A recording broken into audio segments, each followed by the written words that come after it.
할렐루야. 하나님의 사랑과 은총이 넘치시길 축원합니다. 오늘 5월 4일 목요일 날입니다. 내일 금요일 5월 5일 어린이날이군요. 내일은 또 날씨가 안 좋다고 하니까 조심하시고 또 그렇지만 즐거운 시간 보내시길 바랍니다. 오늘은 이제 다니엘서 1장에 나오는 말씀에 이제 하나님께서 어떻게 역사하시고 축복하시는가 하는 분야를 다시 한번 생각해 보면서 우리들도 어떠한 태도를 가지고 이 믿음의 삶을 살아갈 것인가 하는 것을 다시 한번 생각해 보려고 합니다. 이같이 다니엘과 세 친구들이 믿음을 지키고 하나님 말씀대로 살려고 노력하고 지혜를 썼을 때 하나님께서 그들에게는 참 큰 축복을 주셨죠. 그들의 목적을 정말 하나님께서는 하나님 스스로 이루시는 것을 보게 됩니다. 그래서 하나님께 17절에서부터 21절까지 나오는 말씀에 보면 이렇게 돼 있죠. 하나님은 이 네 젊은이들이 지식을 얻게 하시고 문학과 학문에 능통하게 하셨다. 그 밖에도 다니엘에게는 환상과 온갖 꿈을 해석하는 능력까지 주셨다. 왕이 청하여 놓은 3년 동안의 교육이 끝나는 날 환관장은 교육을 받은 젊은이들을 모두 느부갓네살 왕 앞으로 데리고 갔다. 왕 앞에 갔죠. 왕이 그들과 말하여 보니 그들 가운데서 다니엘과 하나냐와 미사엘과 아사랴가 가장 뛰어났으므로 그들로 왕을 모시게 하였다. 왕은 그들에게 온갖 지혜나 지식에 관한 문제를 물어보고서 그들이 전국에 있는 어떤 마술사나 주술가보다도 10배는 더 낫다는 것을 알았다. 다니엘은 고레스 왕 1년까지 왕궁에 머물러 있었다. 자, 하나님께서 그들에게 문학과 학문, 지혜를 주셨죠.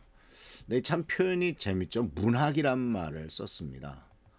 아주 탁월한 것을 알게 됐고 더군다나 다니엘에게는 환상과 꿈을 해석하는 능력을 주셨다는 거죠. 그래서 이어지는 이제 다니엘서에 보면 뒤에 어떻게 꿈을 해석하고 어떤 환상을 해석하느냐 하는 것에 대해서 잘 얘기를 하고 있죠. 느부갓네살 왕의 꿈에 대한 얘기도 나오고 두 번의 꿈이죠. 금신상에 대한 이야기, 거대한 나무에 대한 얘기가 나오고 벨사살 왕 앞에서 나타났던 벽에 글을 썼던 메네메네 데겔 우바르신이라고 하는 것에 대해서도 해석할 수가 있고. 그런데 이것은 바로 굉장히 중요한 부분인 게 왜 필요하냐면 미래를 대비할 수 있는 능력을 주셨다는 거죠. 여기서 미래를 볼 수 있는 미래에 대한 것을 하나님께서 어떻게 이 세상을 경영해 나갈 것이며 어떠한 길로 이 세상을 인도할 것인가 하는 것을 볼 수 있는 눈을 주셨다라는 겁니다. 물론 우리는 여기에서 이런 것들을 무슨 경제적인 문제나 어떤 무슨 개인적인 이득을 위한 것이라고는 생각하지 않죠. 이것은 철저히 하나님의 역사적인 경륜을 하나님이 어떻게 풀어나갈 것인가를 이 다니엘을 통해서 깨닫게 하셔서 바로 앞으로 어떠한 것을 준비해야 되고 무엇을 깨달아야 될 거, 무엇을 해야 될 것이냐 하는 것을 가르쳐 주는 것이죠. 그래서 이 나라 민족을 위해서도 중요하고 이것은 개인을 위해서도 굉장히 중요한 부분이죠.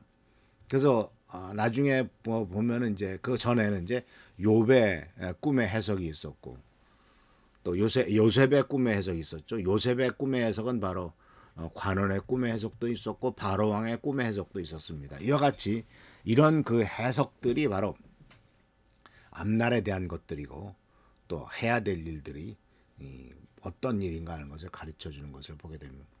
그래서 그를 높입니다. 하나님께서 그 다니엘과 세 친구들을 높입니다. 그래서 바로 하나님께서는 우리들의 인생에 있어서의 모든 부분에 있어서 모든 것이 다 하나님께 달려 있습니다. 베드로전서 5장 6절에서도 이렇게 말하죠. 그러므로 여러분은 하나님의 능력의 손 아래로 자기를 낮추십시오. 때가 되면 하나님께서 여러분을 높이실 것입니다. 그러니까 자기 스스로 높아지려고 하지 말라는 거예요. 하나님의 능력의 손 아래에서 낮추면 하나님이 때가 되면 높이실 것이다. 그리고 또 이 세상에서 높아져 봐야 뭐 얼마나 높아지겠습니까? 권력 최고의 권력자라고 해서 대통령이 되는 것이 최고였습니다만 5년 밖에 더 됩니까? 5년 뒤에 있는 우리나라 대통령 출신들 보면 5년 뒤에 뭐 참 안타깝죠. 그러니까 아무리 자기를 높여본들 아무 의미가 없어요. 하나님이 지속적으로 높이시지 않으면은 바로 소용이 없어요. 그래서 사무엘상 2장 7절에 이런 말이 나와요. 주님은 사람을 가난하게도 하시고 부유하게도 하시고 낮추기도 하시고 높이기도 하신다라고 사무엘상 2장 7절에 쓰여져 있습니다. 그렇기 때문에 모든 것들은 하나님에게 달려 있고 세상의 성공도 하나님에게 달려 있습니다. 발버둥 쳐봐야 안 된다. 그런 이제. 자, 그래서 이제 이 바벨론에서 다니엘과 세 친구들이 정말 하나님의 뜻 가운데서 축복 가운데서 정말 가장 탁월하고 이제 왕궁에서 나라를 다스리는 일에 왕의 손발이 되기도 하고 왕에게 그 다니엘은 왕에게 충언을 하고 왕에게 말하자면 메시지를 전하는 이런 위대한 일을 하고 있지 않습니까? 그래서 이제 말씀을 이제 정리한다면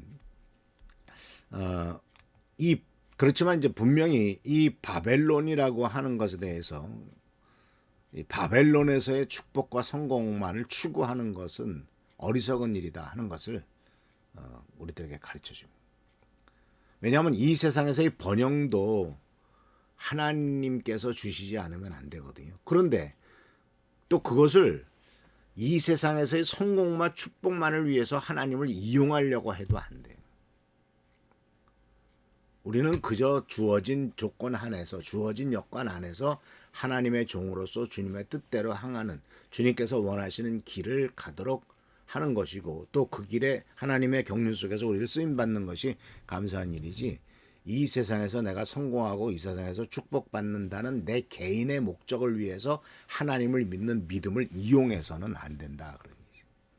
오히려 신앙이 나를 변화시켜서 하나님의 도구로 쓰임받도록 해야지 내가 그 신앙을 붙잡아서 하나님을 이용해서 내가 성공하겠다는 것은 하나님이 원하시는 신앙의 목적과 목표가 아니다라는 거예요. 왜냐하면요, 우리들은 분명히 알아야 될 것은 이 세상에서 아무리 성공한다 할지라도 사람은 한 번 죽는 것은 정해져 있다라고 분명히 히브리서 9장 27절에 있죠. 언제든지 죽을 수 있고 꼭 죽습니다. 며칠 전에도 말씀드렸습니다만 확실한 것은 죽는다는 거예요. 그리고 나머지는 다 불확실합니다. 그런데 확실한 것은 무시하거나 일부러 생각하지 않으려고 하고 불확실한 것을 계속 붙잡고 그것을 추구하죠. 그래서 사실은 우리 하나님을 믿는 사람들에게는 두 가지가 확실합니다. 하나는 죽는다는 것이 확실하고 또 한 가지는 하나님이 살아계시기 때문에 우리는 천국 간다는 것이 확실하죠. 그래서 이 사실을 우리가 결코 잊지 마시길 바랍니다. 이 세상은 결코 영원하지 않습니다. 높이시고 축복하시는 분은 하나님이시지 세상은 아닙니다. 그래서 하나님은 가장 이 야고보 사도도 고백을 했죠. 이 세상에 온갖 좋은 것들은 다 좋은 것과 온전한 은사는 이 세상을 창조하신 빛들을 지으신 하나님 아버지께서 내려오십니다. 어제나 오늘이나 변함이 없고 회전하는 그림자도 없으신 분이 바로 우리 하나님이시다라는 사실을 꼭 기억하시라고 권고하고 있습니다. 그래서 마태복음 6장 33절에 나오는 것처럼 무엇보다 너희는 먼저 그의 나라와 그의 의를 구하라 라고 명령하셨던 것을 기억하시면서 하나님이 원하시는 것을 먼저 하고 세상의 가치관과 기준을 따르지 말고 또 이 세상에서의 성공을 모든 인생의 목적으로 삼지 말고 오직 하나님께서 원하시는 일을 행하겠다라는 결단을 가지고 실천하면서 나가는 우리 귀한 성도들 되시기를 축원합니다. 축복합니다. 기도하겠습니다. 오늘도 주님의 은총과 은혜 가운데서 새로운 하루가 시작됩니다. 우리를 불쌍히 여겨주시고 힘과 능력을 주셔서 이 모든 일을 다 감당할 수 있도록 축복하시고 결국 하나님께서 높이시고 하나님께서 낮추신다는 사실을 깨닫고 하나님의 뜻에 온전히 순종하고 하나님만을 바라보는 우리의 삶이 되도록 인도하여 주옵소서.